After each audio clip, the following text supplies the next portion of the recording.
Glendrish TV.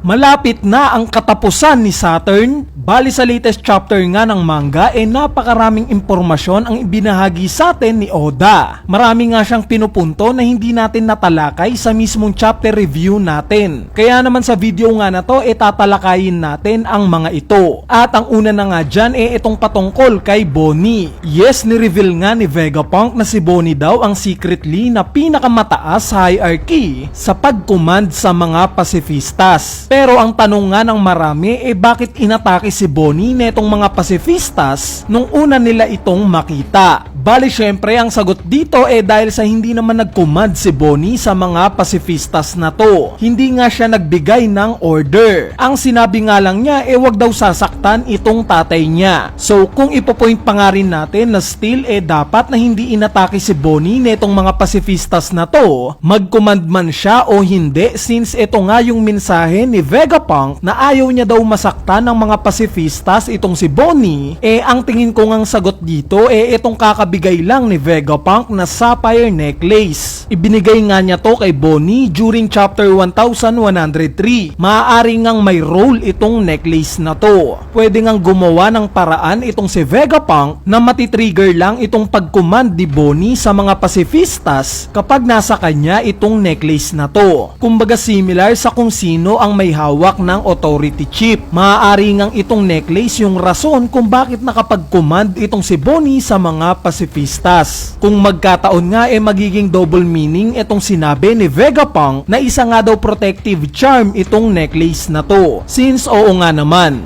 naprotektahan nga neto si Bonnie sa tangkasan ng pagpatay sa kanya. Ngayon mapunta naman tayo sa paborito kong scene sa chapter na to. Itong panel kung saan finally na nakita na ni Bonnie itong Sun God Nika. Kung mapapansin nyo itong scene nga na to may pagka-similar sa unang pagkakataon na makita nating lumabas itong si Bonnie sa simbahan ng Sorbet Kingdom. Ang pagkakaiba nga lang nung mga oras na to aktual na sun yung nakita niya. Samantalang ngayon naman ito ng Sun God Nika. So dahil nga dito natupad na itong pangako sa kanya ng tatay niyang si Kuma na nabanggit in chapter 1095. Yung dadating daw itong Sun God Nika para mailigtas sila.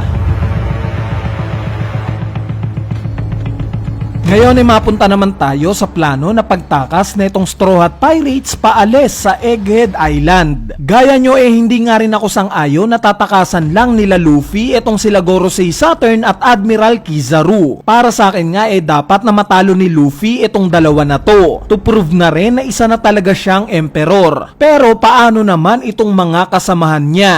Nakita nga natin na yung ilan sa kanila sugatan na. Sila Robin, Stacy at Vegapunk nga medyo kritikal ang mga kalagayan. Sila Chopper, Usopp at Nami naman I doubt na maaasahan pa sila sa laban kila Kizaru at Saturn. Kaya naman ang best way lang na gagawin nila para sa akin ang tatakas lang sa Straw Hat Pirates itong iba nilang mga kasamahan. Kumbaga similar sa nangyari during Dressrosa arc na since mapapahamak nga lang itong sila Nami pinauna na nga sila ni Luffy sa Zoo Island. At dahil nga sa ganung way mas nakapag-focus sila na kalabanin itong si Doflamingo at bawiin itong Dressrosa. Anyway, yung original plan nga netong sila Vegapunk dadaan daw sila sa likod ng Labo Base para takasan itong mga Marines. Ang gagawin nga daw nila ililipad ng Vega Force 1 itong Thousand Sunny sa Northeast. At coincidentally nga na nakita natin sa latest chapter yung pagdating nila Brogy at Dory sa Egghead Island sa lokasyon din ng Northeast. Meaning somewhat na na-fulfill na itong plano nila. Since may sundo na nga sila papunta sa Elbaf na nasa Northeast. Ang kulang na nga lang itong Thousand Sunny at yung mga tao na tatakas. At dahil nga sa ipinakita sa recent chapter na may means of communication itong sila Nami at Sanji, at dahil na rin sa kalagayan ngayon ni Vegapunk, pati na ng iba pa gaya nila Atlas, Frankie at Kuma na napuruhan sa ataking ginawa ni Kizaru, kailangan nga nilang kumonekta kay Chopper, which is currently nga na nag-aabang na sa likod ng Labo Base, since siya nga ang magpapagaling dito.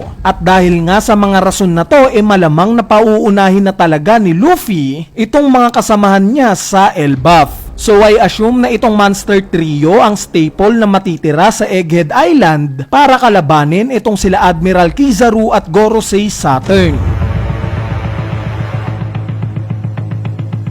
Simula nga nang ma-introduce sa atin itong karakter ni Admiral Kizaru, bihirang-bihira nga lang nating makita yung emosyon niya. Hindi nga natin siya nakikitaan na tumawa, umiyak o matakot. Pero during chapter 1100 nga nakita natin itong mga emosyon na to kay Kizaru. Masaya nga siya kapag kasama niya itong mga tinuturing niyang mga kaibigan. At ang pinakamalupit pa nga sumayaw pa siya ng Nika dance kasama itong si Kuma. Meaning genuine niya talagang kinikilala itong sila Vegapunk, Sentomaru at Kuma bilang mga kaibigan niya. Ine-emphasize rin naman niya ni Oda sa mga recent chapters itong pagtutol niya na atakihin si Sentomaru, itong pagkadismaya niya sa plano ni Saturn na gawing emotionless cyborg itong si Kuma, at itong pagiging emosyonal niya sa planong pagpatay kay Vegapunk. Kung iisipin nyo may pagkasimilar nga yung sitwasyon ni Kizaru ngayon sa naging sitwasyon ni Garp during Marineford War.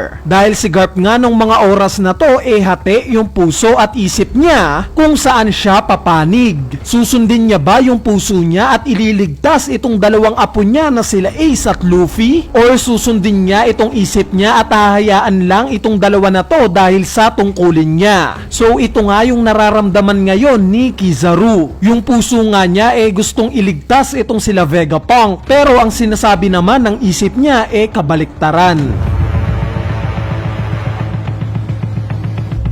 Ang isa nga sa nawala sa radar sa mga nagdaang chapters itong Blackbeard Pirates. Simula nga nang ipakita yung barko nila in chapter 1079 na malapit na sa Egghead Island, marami nga tayong na-excite na iniisip na makikisali sila sa laban ng Straw Hat Pirates. Pero knowing Blackbeard nga na maduming gumalaw, baka makita na natin sila sa latter part na ng arc na to. Yung mga oras kung kailan magkukonclude na kung sino ang mananalo sa laban nila Luffy at Saturn. Pwede nga silang pumasok sa eksena sa mga oras na to at kunin kung ano man yung pakay nila. Either yung Devil Fruit ni Saturn or yung mismong memories niya. Since kung nakakalimutan nyo, hawak pa nga rin ni Blackbeard itong si Charlotte Pudding. At yung kakayanan nga ng Devil Fruit niya, kaya na itong makita ang memories ng kahit na sino. Kaya naman kung sakali nga at gamitin ni Blackbeard itong Devil Fruit ni Pudding sa memories ni Saturn, paniguradong sobrang laking tulong nito. Since pinoportray nga na umabot daw itong si Saturn during Void Century pa. Meaning malaking advantage ito para kay Blackbeard. Anyway, ayan na nga yung extension review natin para sa latest chapter ng manga na chapter 1106. Kung may trip pa nga kayong ibang topic na gusto nyong talakayin natin, i-comment nyo na lang yan sa ating comment section sa ibaba para magawa na natin yan ng video. So yun lang,